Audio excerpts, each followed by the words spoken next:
Selamat pagi Bapak Ibu yang kekasih di dalam Tuhan Yesus Kristus.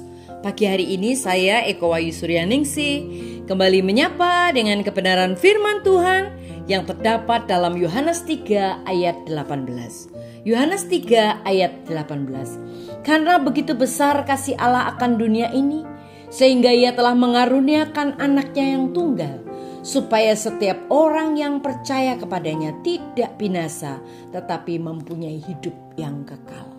Amin. Bapak Ibu yang kekasih di dalam Tuhan, karena begitu besar kasih Allah akan dunia ini, sehingga Dia telah mengaruniakan anaknya yang tunggal, supaya setiap orang yang percaya kepadanya tidak mati, tetapi mempunyai hidup yang kekal. Allah begitu mengasihi kita sehingga Ia mengutus Tuhan Yesus Kristus dalam sebuah misi kasih dengan pesan kasih.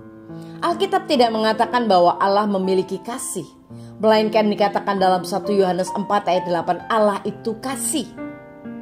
Kasih adalah hakikatnya. Tuhan menciptakan seluruh alam semesta. Dia menciptakan planet ini, Dia menciptakan umat manusia, dan Dia juga menciptakan kita. Karena Dia mengasihi kita. Dapat dikatakan bahwa alasan kita hidup adalah karena Tuhan menciptakan kita sebagai objek kasih-Nya. Dia menciptakan kita agar Dia dapat mengasihi kita dan agar kita dapat mengasihi Dia. Kasih-Nya kepada kita adalah alasan jantung kita berdetak sampai saat ini. Itulah alasan kita masih bernafas. Tuhan mengasihi kita di hari-hari baik kita, sama seperti di hari-hari yang mungkin terasa buruk bagi kita. Itu berita yang luar biasa. Tuhan mengasihi kita ketika kita bisa merasakan kasih-Nya. Dan Dia tetap mengasihi kita ketika kita tampak tidak bisa merasakannya. Tuhan mengasihi kita terlepas dari apakah kita merasa pantas menerimanya atau tidak.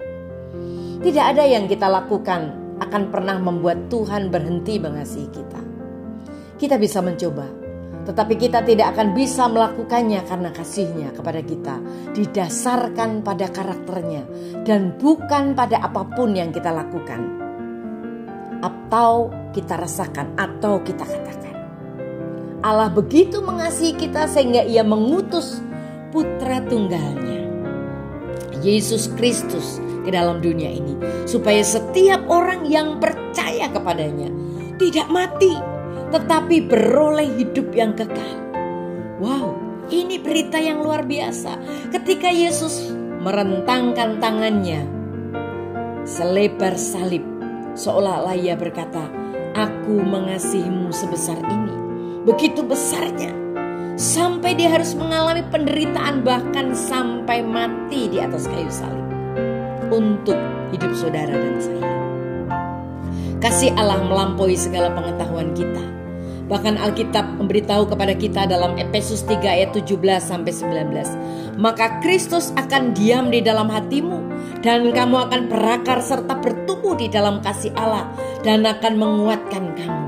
Dan semoga kamu seperti yang seharusnya dilakukan oleh semua orang kudus, dapat memahami betapa lebarnya, betapa panjangnya, betapa tingginya, dan betapa dalamnya kasih Kristus itu. Kiranya kamu mengalami kasih Kristus meskipun terlalu besar untuk bisa dipahami sepenuhnya. Sungguh menakjubkan memikirkan hal ini. Bagaimana mungkin kita dapat sepenuhnya memahami tentang kasih Tuhan? Tapi percaya saja, itulah kasih-Nya. Amin. Terima kasih Tuhan Yesus buat firman-Mu hari ini. Kami percaya kasih Tuhan tak terselami, tetapi kami boleh merasakannya hari lepas hari. Dalam nama Tuhan Yesus kami berdoa. Haleluya. Amin.